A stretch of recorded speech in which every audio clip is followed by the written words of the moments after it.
set back the possibility of a peaceful resolution.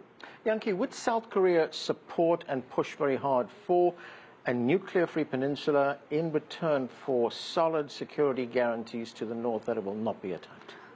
Of course, I'm not a spokesman for South Korea, but personally, I would think so. I think if it is declared a nuclear-free zone, there will be certainly less tension, and then it will be possible for people to talk about peace rather than just talking about who's stronger.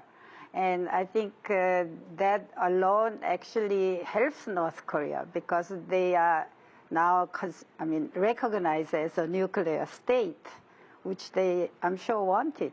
Because the reason why Kim Jong-un is inviting our president to table is he feels kind of now he's equal.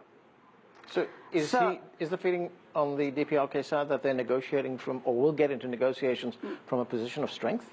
I think that's how they feel. By keeping their nuclear program, they feel they are kind of feared. Mm-hmm. They are recognized as a strong state.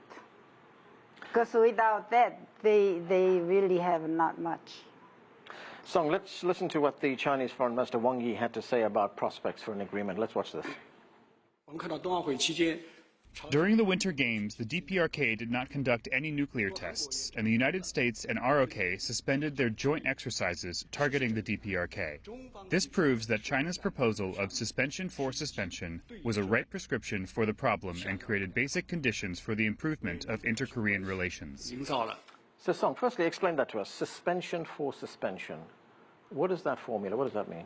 That means North Korea have to suspend its nuclear and ICBM tests, and at the same time, America and South Korea need to suspend their joint military exercises. Does that, in your view, form a good basis for negotiations going on? I see that is very much true, and we are already seeing this is happening in the last three months. And North Korea didn't test any ICBM and nuke, and also America has agreed to suspend its joint military exercises with South Korea, at least during the first couple of months. That's a good start.